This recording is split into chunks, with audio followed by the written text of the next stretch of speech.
India versus West Indies. India बिलाखिर ये जीत गई। आज बिलाखिर बाबा आमिर की भविष्यवाणी गलत साबित हुई। बात करेंगे क्रिकेट के ऊपर। मेरे साथ मौजूद मुल्क का मारूफ पैनल। सबसे पहले इनका इंट्रोडक्शन, साबिक बाबा हमारे साथ मौजूद है पाकिस्तान के साबिक फास्ट बॉलर कामिल मोहम्मद आमिर।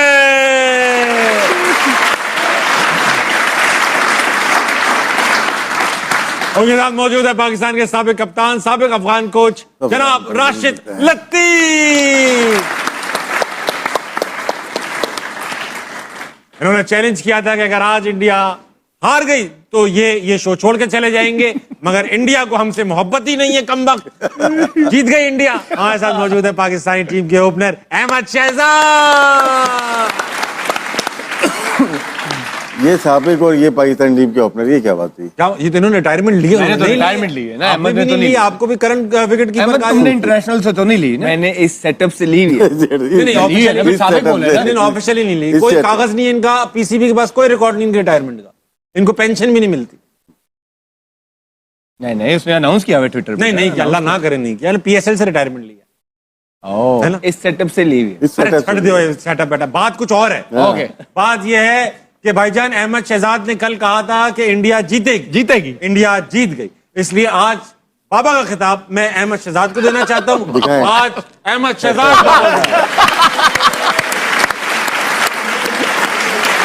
ये बाबा अभी ऐसे लग रहा है पटोरी में से सांप निकालेंगे। सर पे भी बल्ला दिया हुआ है। किधर है? बल्ला चेक करो। और सांप भी छोटा नहीं होगा। हैंडल ही कोई नहीं। बगैर इस बैट का हैंडल नहीं है भाई। हैंडल कहाँ गया? नहीं ये इंतखाबी निशान लग रहा है इनका। लेकिन अच्छा है। मेरी अच्छी फिक्र है यार। इंतखाबी निशान। राशिद भाई, हमेशा की तरह आपसे स्टार्ट करूंगा।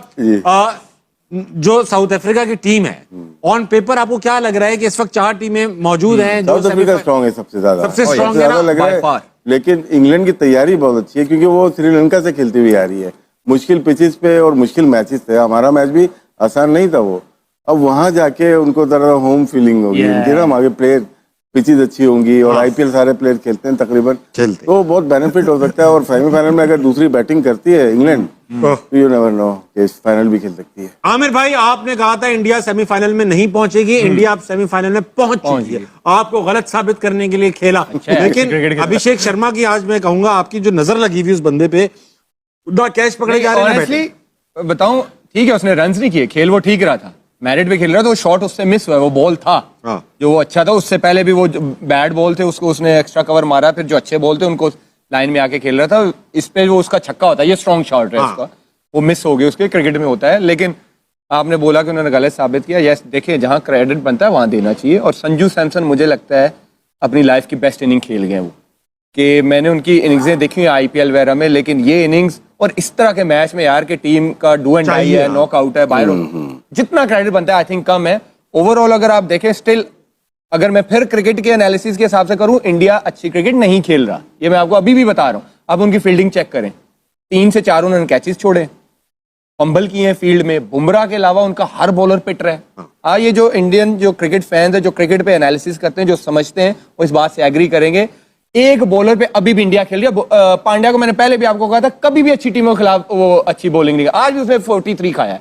ठीक, वरुण चक्रवर्ती को उन्होंने मारा। और जो आगे टीमें आ रही है ना, वेस्ट इंडीज स्पिनरों को फिर अच्छा नहीं खेलता। सही बात है। वो जो आगे आ रही है ना, वो अच्छा खेलते हैं स्पिनर्स को। I still believe India still hot favourite नहीं है इस टूर्नामेंट की, मेरा ये बिलीव है। स्टिल हॉट फेवरेट नहीं है। नहीं है हॉट यार। 2009 में हम हॉट फेवरेट नहीं थे, हम जीत गए थे। 2017 में हम हॉट फेवरेट नहीं थे, जीत गए। इसका मतलब ही नहीं कि इंडिया जीत नहीं सकता, लेकिन मेरी नजर में वो अच्छी क्रिकेट अभी भी नहीं खेल रहा। अच्छी क्रिकेट, ठीक है, और अभी भी अच्छी क्रिकेट नहीं खेल रहा। मुझे लगता है कि अगर हिट मारेगा, आई बिलीव वो कंट्रोवर्शियल आउट था। मुझे नहीं लगता कि वो आउट थे। अगर वो वहां पे थोड़ा सा और खेल जाते और 220-30 होता, इंडिया आज भी बाहर हो गया, मैच फंस जाता। 190-195 आई थिंक एक अच्छी लंबी इनिंग चाहिए होती है, जो सैमसन ने खेली, आउटस्टैंडिंग इनिंग खेली और वो ले गया मैच। अहमद भाई, आप अग्री करते हैं इस एनालिसिस से या आपका कुछ और कहना है इस बात? नहीं ठीक कह रहे हैं। मैं बस ये कहता हूँ कि अभी अच्छा नहीं खेल रहा तो सेमीफाइनल में है, तो अच्छा खेलेगा तो क्या करेगा, चांद पे होगा। तो वो ये थोड़ा सा जिस तरह चक्रवर्ती है, उसका वो ओवर नहीं बनता था। टेक्टिकल एरर जरूर हुए हैं कि बहुत नीचे आप लेके आ रहे हो इस तरह के पिच पे, उसने उसको ओवर उड़ाया है, मारा है, वहां पे वो नहीं। फिर बहुत जबरदस्त बॉलिंग की है डेप्थ के अंदर। आप देखें बुमराह ने और अर्शदीप ने जो बॉलिंग आखिरी 3 ओवर की है, बहुत वहां पे आराम से 220 हो रहा था। पावल खेल रहा था, साथ होल्डर खेल रहा था। ये वही प्लेयर है जो लंबे लंबे छिक्के मारते हैं, अभी पिछले मैच में होल्डर ने उड़ाया है, लेकिन उन्होंने डेप्थ के अंदर स्कोर जो है ना वो स्क्वीज किया, जिसकी वजह से उन्होंने एक रीजनेबल टारगेट के अंदर 195 के अंदर पकड़ा and they back themselves because they have a long batting lineup. Kolkata के अंदर मैच था, ball sets up there beautifully, और जिस तरह ही मतलब पहला बॉल भी वो खेले थे, उनके इंटेंट के साथ आए थे, लगा नहीं कि कोई अंडर प्रेशर है। इवन दो अभिषेक शर्मा का 10 बॉलों पे 11 उन्होंने किया, स्ट्रगल कर रहे हैं इस पूरे वर्ल्ड कप के अंदर, जो उनसे एक्सपेक्टेशंस हैं वो उस तरह परफॉर्म कर नहीं पा रहे हैं, लेकिन उनपे भी एक बड़ी इनिंग ड्यू है, जो कि इस बड़े स्टेज से अच्छी, तो जैसे सेमीफाइनल आ रहा है, फाइनल आ रहा है, तो वो ऐसा प्लेयर है कि वो ज्यादा देर तक चुप बैठेगा नहीं, वो करेगा। उसके बाद सूर्या की अगर आप देखेंगे, इनफील्ड भी बड़े काम कंपोज नजर आए, इवन दो जब दे वर फ्लाइंग एज वेल, एक टाइम था जब वो मार भी रहे थे। अब सूर्या की बॉडी लैंग्वेज देखें कि इस मैच के अंदर वो एक तो चिंगम भी कम चबा रहे थे, दूसरा बड़े कंपोज भी नजर आए कि उन्होंने ये कोई शो नहीं किया इस तरह का डिसेंट के, जो कप्तान फ्रस्ट्रेटेड नजर आता है। उनको पता था कि I have a batting lineup के जो कि 200 सवा 200 भी अगर हुआ तो वो करेंगे। ऑल इन ऑल अगर आप क्रिकेट देखेंगे, जिस तरह कैचेस छोड़े, जिस तरह मिस फील्डिंग भी कर रहे थे, शॉर्ट फाइंड से भी जो है ना चौके निकल रहे थे, आई एग्री विद आमिर के वो उस तरह की क्रिकेट नहीं खेल रहे। लेकिन मुझे इस चीज से जरूर डर लगता है कि जब दूसरे अच्छी क्रिकेट नहीं भी खेल रहे होते, वो सेमीफाइनल में पहुंच रहे होते हैं, ठीक है, हम अच्छी क्रिकेट खेल के भी बाहर हो रहे होते हैं, ठीक है, तो अभी वो अच्छी क्रिकेट खेलेंगे तो वो क्या करेंगे? आई स्टिल बिलीव ना वो सेमीफाइनल में पहुंचेंगे, वो फाइनल भी खेलेंगे। ये मैंने कल आपको बोला था, सेमीफाइनल नहीं, वो सेमीफाइनल भी अब जीतेंगे और वो फाइनल भी खेलेंगे, और फिर फाइनल की बात हम फाइनल में करेंगे। राशिद भाई, आप इन दोनों लड़कों को क्या कहना चाहेंगे इनके एनालिसिस पे? ठीक है, गलत है? दोनों की ठीक है, बस इतना कहना चाहोगे? नहीं, आगे बोलूंगा, बोलने मौका तो दे। नहीं, आमिर ने जो बात की ना मैच की, इंडिया की जो प्लेयर्स की, और उनमें ज्यादातर फॉर्म में नहीं है। आज संजू सैमसन जो ड्रॉप होने वाला था, उसने इनिंग खेली है, और उसका तजर्बा कितना अच्छा था, आराम से खेलता है, बॉल को आने देता है। मोस्टली जितने भी गलत बॉल थी उसने चौके मारे, 25 सिंगल लिए उसने, 12 चौके 25 सिंगल। उसको गेम की अवेयरनेस थी, गुड चेजर है वो भी, बहुत अच्छा गेम को लेके चला, रीड किया हुआ था उसने। एक तरफ से विकेट गिर रही थी, हार्दिक पांड्या भी आया, दूसरे तिलक वर्मा भी आउट हुआ, सामने ही आउट हुआ ना, लेकिन वो उसको पता था कि मेरी लिमिट क्या है और मैं किस तरह से लेके, बॉल गीली हो गई थी, जो ड्यू हो गई ना, उसमें बड़ा फायदा उठाया उसने फिर स्क्वायर ऑफ द विकेट लेके जाएंगे। आप सीधे नहीं मारते, फिर क्योंकि बॉल तेज होती है, आप एंगल करते हो, बैट को पॉइंट और अंदर जाती है या अंदर आती है, तो फिर आप यहाँ स्क्वायर लेग पे लेके जाते हो। बहुत सेंसेबल लेट खेलने वाला बैट्समैन है। तो सूर्य कुमार यादव, अब मैं देखता हूँ कि बहुत बड़ी इनिंग नहीं खेली वर्ल्ड कप में, 21 का हो, 22 का हो, 23 का हो, क्रंच मैचेस में वो फेलियर है उसका। लेकिन अभी 2 मैचेस हैं, जैसे अहमद की बात करते हैं कि इंडिया की टीम अभी खराब खेल रही है, ठीक है ना, अभी आई नहीं अपनी उसके ऊपर। उनकी बैटिंग बहुत स्ट्रांग है, अगर वो तो पहले बैटिंग करके इंग्लैंड को या किसी और टीम को फाइनल में दूसरी बैटिंग मिलती, इनके लिए डिफेंड करना मुश्किल है, क्योंकि ह्यूमन डुबे शायद बैटिंग के लिए खिला रहे हैं। यहाँ पे या तो एक बैट्समैन आएगा या एक बॉलर आएगा, स्पेशलिस्ट आएगा यहाँ पे। जब हार्दिक पांड्या मौजूद है टीम में तो 2 नहीं बनते, एक ही बनता है। जो गलती हम कर रहे हैं 3-3 खिला के, वही इंडिया 2 खिला के कर रहा है, जहाँ पे वीकनेस सेंटर में लग रही है। अच्छा आमिर भाई, ये जो बता रहे हैं संजू सैमसन का कि यार गेम अवेयरनेस थी, गीली हो गई बॉल तो उसने सीधा नहीं खेला, स्क्वायर खेलना शुरू कर दिया। ये गेम अवेयरनेस जो है वो नेचुरली प्लेयर के अंदर होती है, एक नेशनल इंटरनेशनल प्लेयर के अंदर, या ये कोचेस वगैरह सिखाते हैं? क्योंकि हमारे यहाँ नहीं देखता ये गेम अवेयरनेस किसी में भी है। देखिए, कोचेस भी सिखाते हैं, लेकिन प्लेयर पे अपना भी होता है कि वो सीखने की कोशिश करता है। संजू सैमसन अर्ली डेज में शॉर्ट बॉल पे फंसते थे, आपको पता है कि वो स्ट्रगल करते थे बॉडी वाले बॉल को, अब वो इसको ऐसे ले जाते हैं, वो काम करते हैं। उनका वो इनके प्लेयरों का बैकग्राउंड तो देखे ना, डोमेस्टिक में कितना एक्सपीरियंस है, आईपीएल में कितना एक्सपीरियंस है। ये एक इनिंग से नहीं आए हुए इंडिया के टीम में, ये डिफरेंट जगह पे परफॉर्म करके एक प्रोसेस से आए हुए हैं। इस वजह से इनको पता है कि किस सिचुएशन में क्या करना है। संजू सैमसन का जरा फर्स्ट क्लास का रिकॉर्ड तो निकालें, कितनी फर्स्ट क्लास खेला हुआ है, कितना आईपीएल का एक्सपीरियंस है, उसके बाद आप देख लो। फिर इस तरह जब आप प्रोसेस से आते हो, फिर जरूरत पड़ती है। फिर हम फरहान की बात करते हैं, वो एक प्रोसेस से आया हुआ है, मारे खा के आया हुआ है, उसने देख लें वो हर जगह उसने परफॉर्म किया है। तो ये हमें, हमारे सिस्टम को भी जरूरत है, हमें ऐसे ही प्लेयर लाने। अहमद भाई, ये जो जैसे मैंने एक बार मैच देखा था, विराट कोहली चेस कर रहे थे और बड़ी क्रिटिकल सिचुएशन में थी इंडिया, हमने मोहम्मद नवाज ने बॉल कराई, नो बॉल थी, बोल्ड हो गए वो, जब फ्री हिट थी वो बोल्ड हो Yeah. गए और उस पर रन भाग गए। हमारे प्लेयर्स को पता ही नहीं था कि इस पर रन भी भागा जा सकता है। विराट कोहली को पता था। फ्री हिट पे शायद बॉल विकेटों पे जी लगी। जी, विकेटों पे लग जाए। हमारे प्लेयर समझ रहे थे ये रन ही नहीं है, वो शिकायत कर रहे थे, हम अपील कर रहे थे। विराट कोहली को पता था ये रन है, रन। ये जो गेम अवेयरनेस होती है, ये देखिए हमारे यहाँ भी प्लेयर्स खड़े हुए हैं। विराट कोहली ने जितने मैचेस खेले हैं उतना ही एक्सपीरियंस प्लेयर हमारे पास भी मौजूद है। हमारी ये गेम अवेयरनेस क्यों नहीं है? Do we not study the game? Do we not, या सिर्फ हम मतलब खेलते ही रहते हैं, कुछ पढ़ते भी हैं इसके बारे में, कुछ नॉलेज भी रखते हैं? क्या है ये सब? वो सबसे ही आगे है विराट कोहली ने।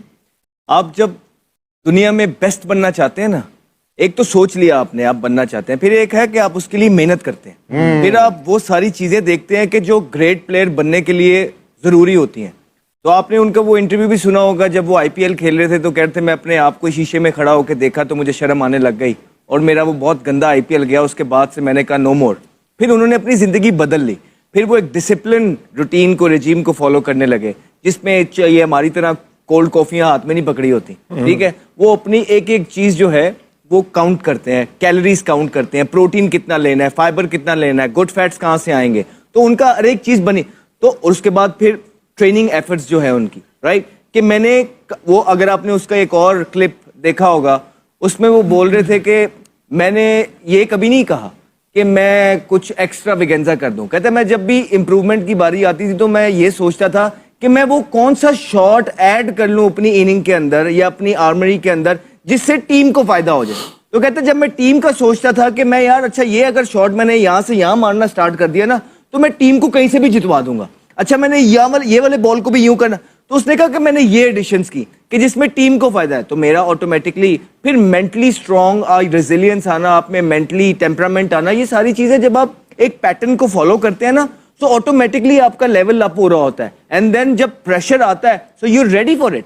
एक उनका इंटरव्यू में ये भी था जिसमें वो कह रहे थे कि हम फिटनेस की बातें करते हैं और यहाँ पे तो इतना उस पर ध्यान नहीं दिया जाता, लेकिन वो ये कहते हैं सिर्फ 1 सेकंड दूसरों से तेज होने के लिए मेरी कोशिश होती है मैं बहुत ज्यादा वर्क करूं, सिर्फ 1 सेकंड। कहते हैं वही 1 सेकंड अगर मेरी जगह ताबिश होगा तो शायद वो कैच छूट जाए, लेकिन कहता है मेरी कोशिश है कि अगर मैं हूं तो वो 1 कदम जो है मैं ज्यादा करके वो टीम के लिए कैच पकड़ लूं। तो उस 1 सेकंड के लिए वो मेहनत करते हैं। तो जिसका दिमाग ये होगा, अप्रोच ये होगी, डेडिकेशन ये होगी मुल्क के लिए, तो वो क्यों नहीं उसकी गेम अवेयरनेस अच्छी होगी। गेम अवेयरनेस अच्छी करने के लिए आपको ये सारी जो एग्जीक्यूशन है ये करनी पड़ती है, फिर ही आपका लेवल अप होता है। गेम अवेयरनेस टोटली आपकी आती है क्लब क्रिकेट से। जब आप छोटे होते हैं वो आपके किसके साथ खेले हुए हैं। अगर मैं छोटा हूँ अहमद शहजाद के साथ मैं खेल रहा हूँ, बैटिंग कर रहा हूँ, ये मुझे गाइड करेंगे। तो ये गेम, क्योंकि ये गेम खेल के आया मैं, मुश्किल फर्स्ट क्लास और इंटरनेशनल खेल के आया मैं, ये ड्यूरिंग द गेम करेंगे। अभी हमारे यहाँ मोस्टली अकेडमीज आ गई हैं जहाँ पे कोचिंग कम होती है। वहाँ मैं अगर आमिर कहीं से बना या ये बना है, उनकी तस्वीरें लगा देते हैं, कमर्शियल हो जाता है। तो वो आपको अवेयरनेस दे ही नहीं सकते। अब क्लब क्रिकेट हमारी हो गई है, रुक गई है। लेकिन जैसे विराट कोहली का बताया, उसका मैं काउंटर दे सकता हूँ आपको। इसमें गेम अवेयरनेस इसलिए होती है कि आप कितनी क्रिकेट बचपन में खेले हैं। इसमें रोहित शर्मा को लेके आ जाता हूँ। वो डाइट प्लान उनके पास कुछ नहीं था, लेकिन गेम प्लान उनके पास मौजूद था। वो पहली इनिंग में मैच खत्म करना चाहता है। बहुत रेयर ऐसे प्लेयर आए हैं जो पहली इनिंग्स में 200 कर सके। 3 दफा 200 कर दिया उसने। जी, वो 300 के मूड में भी है। तो क्या दो डिफरेंट काइंड ऑफ प्लेयर हैं। बॉम्बे का अलग कल्चर है और दिल्ली का अलग कल्चर, और नॉर्थ का, साउथ का अलग है बिल्कुल। जो साउथ का संजू सैमसन है, ये प्रॉपर प्योरली बैट्समैन है। जैसे केएल राहुल हो गए, लक्ष्मण हो गए, इस टाइप के, अजहरुद्दीन हो गए, साउथ के द्रविड हो गए। तो ये अलग प्लेयर थे, तो हर एक का अलग है। ये जो है विराट कोहली एक अलग ही निकला है दिल्ली का, जो कि वर्ल्ड क्रिकेट पे डोमिनेट किया है। संजू सैमसन ने आज पता क्या किया? 50 किया है, उसने दोबारा गार्ड लिया अंपायर से, दोबारा उसने अपने आप को सेट किया है कि ये ओल्ड स्कूल थॉट है कि अभी जॉब डन नहीं हुई, अब मैंने दोबारा यहाँ से स्टार्ट करना है। ठीक, ये गेम ब्रेन को अवेयरनेस मैसेज है। देना होता है। हमारी कल देख ले, आखिरी 7-8 बॉलों पे साहिबजादा 1 बॉल खेला था, वो सेट बैट्समैन है। हालांकि जब 12-14 बॉल रह गए हैं तो एक नए बैट्समैन का ये काम है कि जो बंदा 100 पे खेल रहा है मैं उसको सिंगल करके दे दूं, वो 4 बॉलें खेलेगा, 2 बाउंड्रियां मार। तो हम 7 बॉलों में तो हमने 4 विकेटें दी थी और वो बेचारा दूसरे एंड पे ही खड़ा रहा। ये गेम अवेयरनेस है हमारी। एक चीज देखिएगा, जब चेज करते हैं ना, हमारे जो परसों में शायद बात करता है इंतजाम की, हम लोग मोस्टली जाते हैं लॉन्ग ऑन से मिड विकेट तक। आज इनकी बैटिंग देखें, मोस्टली ग्राउंड साइड और ऑफ जहाँ पे मिलती थी उधर ही चौका मारते, एक चौका इधर तो एक इधर, तो मेंटेन रखा, रिक्वायर्ड रन रेट को लेते हुए चले गए। और एक वक्त ऐसा आता है कि रन बॉल आ जाते हैं और आखिर में 2 ओवर में देखा आपने इतने आराम से कैलकुलेटेड इनकी रीडिंग्स थी। अच्छा राशिद भाई, अहमद भाई, आमिर भाई, जब भी हमें अच्छा स्टार्ट मिला है जिसे कहते हैं ओपनर्स की तरफ से, एशिया कप का फाइनल अगर आपको याद हो रिसेंट डेज में, अच्छे ओपनर्स ने स्टार्ट दिया, पूरी टीम कोलैप्स हो गई। कल अच्छा स्टार्ट दिया, पूरी टीम 36 रन पे बुक हो गई। तो ये जो अच्छे स्टार्ट के बाद पूरी टीम बुक हो जाती है, इसका कोई मेंटल मसला है? वही मिड विकेट टांग रखे, मिड विकेट वाला मसला है। लप्पे मार आप नॉर्मल क्रिकेट करो, रहना बॉल आपने एक चीज नोट किया, आपको तभी अच्छा ओपनिंग स्टैंड मिला है जब आपने प्रॉपर ओपनर्स खिलाए हैं, ठीक है? अच्छा ओपनर ही आपको स्टार्ट देता है ना। ये तो एक डिबेट। हाँ, तो आप जो नीचे वाले की बात कर रहे हैं वो है प्रॉपर नंबर के नहीं, वो है उस नंबरों वाले या उस कैलिबर के हैं, वहां पे उनकी वो वाली स्किल्स हैं जो वो कर सकते हैं, वो नहीं कर सकते। वो 15 में से एक में ही करेंगे, 10 बॉलों पे 20, 15 बॉलों पे 30। कंसिस्टेंट जैसे एक जॉब है ओपनिंग की, इसी तरह 3, 4, 5 की एक कंसिस्टेंट जॉब है, एक रोल है, एक स्किल लेवल है कि वो जब चाहे स्पिनर को सिंगल कर ले, जब चाहे निकल के छक्का मार दे। हमारों में से है कोई ऐसा प्लेयर है, उठा के दिखा दे। तो आप देखें किशन के बाद फिर Surya middle order, Tilak Varma middle order, Dube middle order, Pandya middle order. उनमें ये नहीं है कि उन्होंने 6 ओपनर जो है ना एक टीम के अंदर 6 ओपनर पूरी टीम में खेल रहे हैं। सही कह रहे हो आप। तो ऐसे ये चीज ऑस्ट्रेलिया भी कर रही है। अपने जो बैट उनके प्लेयर नहीं आते ना, अपने ओपनर बिग बैश के, ये टीम में मोस्टली टॉप ऑर्डर हैं, वो 7वें नंबर पे बैटिंग कर रहे हैं, लेकिन मैनेज नहीं कर पाए वो लोग, जब तो हार गए। एक आधा चल जाता है जैसे लिविंगस्टन वगैरह, ये एक आधा हो जाए मजबूरी के तौर पे कि भाई हार्ड हिटर है। ऐसा नहीं कि आप हसन नवाज को साइड पे करके आप किसी राशिद भाई, कल मैच में अगर आप कप्तान होते पाकिस्तान के, शादाब को कहाँ भेजते? खिलाते ही नहीं, बैटिंग में भेजते नहीं। बनते ही नहीं कैंडी है। एयरपोर्ट पास था। नहीं खेलता नहीं है वो। नवाज खेलेगा, ये खेले, आप खिलाते ही नहीं। कल अगर आपने टाइम को बिठाया था ना, सबसे अच्छा बॉलर तो वो था, इकोनॉमी रेट और स्ट्राइक रेट तो उससे बेहतर था शादाब से, तो मिडिल में आ जाता 5 नंबर पे बैटिंग, लेफ्ट हैंडर। ये कर सकते थे। और कल का मैच तो फिर याद करा दिया आपने, मतलब जीता हुआ मैच था। 147 नहीं करना चाहिए जी यार, नहीं जीते ना, हार गए ना, तो वो सेमीफाइनल में पहुंच जाते। अब यही बात है, लेकिन न्यूजीलैंड ज्यादा डिजर्व करती थी मेरे ख्याल। अच्छी क्रिकेट के लिए। सही बात। आमिर भाई, आजकल की क्रिकेट देखकर पाकिस्तान के टैलेंट पर क्या इंप्रेशन मिलता है कि हमारा टैलेंट ही नहीं है, हम हल्के क्रिकेटिंग नेशन है, कि अब हम वेस्ट इंडीज जैसे हो चुके हैं? ऑनेस्ट ओपिनियन बताऊं, बाकियों का जब छोड़ दें बाहर का, मैं खुद कह रहा हूं कि हमारे पास टैलेंट नहीं है भाई, जो अभी खेल रहे हैं। हाँ, वो नहीं है। ये इंप्रेशन आता है कि आजकल की क्रिकेट देखे कि टैलेंट है ही नहीं। वो तो आप देख लें, पाकिस्तान टीम के जब कोई होम सीरीज खेलने आती है, कोई अपनी ए टीम भेजते ही नहीं है। हाँ, तो आप देख लेना वो कितना सीरियस लेते हैं हमें। अगर उनको लगे कि हाँ यार ये है टीम, तो वो अपने वो जितने उन्होंने करवाना होता है, डेब्यूज वगैरह करवाना होता है, वो इधर भेज देते हमारे यहाँ भेज, वो भी अच्छा करके जाते हैं। बाकी वो अगर न्यूजीलैंड इंडिया जा रही है, पूरी टीम जाएगी, इंग्लैंड जा रही है, पूरी टीम जाएगी, ऑस्ट्रेलिया जा रही है, पूरी टीम, इसी तरह अपोजिट वो भी आए तो ए टीम भेज देते हैं। हाँ। तो इसका मतलब है वो कितना सीरियस हमें ले रहे हैं। साउथ अफ्रीका भी हाके गई, 2-1 शायद हार गई थी। हाँ। 3 प्लेयर वो हैं जो कि वर्ल्ड कप के प्लेइंग 11 का हिस्सा हैं, बस और कोई भी नहीं है मेरे ख्याल से। एक ब्रेविस है और डिकॉक है, बॉश है, बस यही लड़के प्लेइंग 11 में है। सही कह रहे हो आप। बाकी नहीं खेल रहे। तो वो संजू ने अपनी स्टेटमेंट में बोला ना, कहता है यार 100 गेम्स मैंने बैठ के देखी हैं और बेस्ट सीट पे बैठ के देखी हैं विराट कोहली और रोहित शर्मा को ये काम करते हुए, और मैं इंतजार करता था कि ये दिन कब आएगा जब मैं ये करूंगा। तो आज मेरी जिंदगी का सबसे बड़ा दिन है कि जो मैंने अपने सीनियर से सीखा है वो मैंने आज उनसे सीख के अच्छी बात किया है। बहुत अच्छी बात है सर वो ये कल ही बात कर रहे हैं। ये लेकिन जो भी आप कह लो, शादाब से बड़ा प्लेयर। अच्छा प्लेयर है ना, ओकेजन ढूंढता है यार, मैं परफॉर्म करूं, मुझे स्टेज मिलना चाहिए। हाँ, बड़ा प्लेयर कुछ ढूंढता है। प्लेयर्स होते हैं कि यार मेरे ओपनर कुछ बोलते हैं यार मेरे ओपनर आउट है, मेरी बारी आए और मैं हीरो बन जाऊं। हाँ, तो यही वही चीज जो बताया सैमसन का, वही चीज है कि मुझे हीरो बनना है। Right attitude. और पूरी दुनिया देख रही होती है, क्रंच मैच था भाई ऐसा, वो ये नहीं सिर्फ बैटिंग करके अपने रन करके नहीं है, उसको जितवाने के लिए हीरो बनना है, मुल्क जितवाने के लिए। वो जहाँ चाहता है वहीं बॉल आना शुरू हो जाती है। बहुत लेट खेल रहा है और बड़ी पीछे इसके साथ ज्यादतियां भी हुई हैं। परफॉर्मेंस करने के बावजूद भी इनको बाहर निकाल दिया जाता था, और इस दफा भी बस मौका इसलिए रख गया कि और कोई स्कोर नहीं कर रहे थे तो इनको डाल लिया। लेकिन बहुत लेट खेलते हैं, बड़ा टाइम है। आपको याद शर्मा की झलक आती है वैसे, रोहित शर्मा पीछे आपको आमिर याद होगा भी साउथ अफ्रीका जाके 2 सेंचुरियां की थी। अब पाकिस्तानी किसी प्लेयर ने उनकी पूरी टीम के खिलाफ जाके, जेनसन रबाडा के खिलाफ जाके नॉट जगह 2 सेंचुरियां की हो T20 में। उसके बाद आप सोच सकते हैं अगले 5 साल वो बाहर होगा। ऐसा नहीं, ये 3 महीने बाद बाहर हो गया था। इतना कंपटीशन है वहां पे, कंपटीशन बहुत है, ठीक है ना। और उसके कितना अंडर प्रेशर होगा इस इनिंग में, और लेकिन इस अंडर प्रेशर उसने किस तरह अपनी नर्व को कंट्रोल किया। जिस तरह आमिर से बात हो रही थी कि ये बड़े मैच्योर प्लेयर है। पाकिस्तान के मैच से पता लगता है कि इतने अंडर प्रेशर वाले गेम के अंदर भी जिस तरह वन साइडेड ये जीतते हैं, इट शोज कि इनकी नर्व बहुत स्ट्रांग है। Yeah. और इसी तरह इस प्लेयर ने आज शो किया, फिनोमिनल इनिंग। बहरहाल जो भी गो शादाब से बड़ा प्लेयर नहीं है। दोस्तों, इस बार T20 वर्ल्ड कप में 20 टीमों ने हिस्सा लिया था, जिसमें से केवल 4 टीमें अब सेमीफाइनल के लिए सिलेक्ट हुई हैं। इनमें ग्रुप एक से साउथ अफ्रीका और टीम इंडिया है। वहीं दूसरे ग्रुप से इंग्लैंड और न्यूजीलैंड की टीम ने क्वालिफाई किया है। दोस्तों, पहला सेमीफाइनल मैच 4 मार्च को कोलकाता में साउथ अफ्रीका और न्यूजीलैंड के बीच खेला जाएगा, जबकि दूसरा सेमीफाइनल 5 मार्च को मुंबई के वानखेड़े में इंग्लैंड और भारत के बीच होगा। दोस्तों, इस बीच एक अजब संयोग भी है। टीम इंडिया लगातार तीसरी बार T20 वर्ल्ड कप के सेमीफाइनल में पहुंची है और दिलचस्प यह है कि तीनों बार उसका सामना इंग्लैंड से ही हुआ है। इससे पहले साल 2022 और 2024 में जब टीम इंडिया ने सेमीफाइनल के लिए क्वालिफाई किया था तो उसकी बढ़त इंग्लैंड से ही हुई थी और अब ये तीसरी बार दोनों की टक्कर होगी। तो दोस्तों, आपको क्या लगता है, इसमें से कौन सी टीम इस बार सेमीफाइनल जीतने वाली है? हमें कमेंट करके जरूर बताइएगा।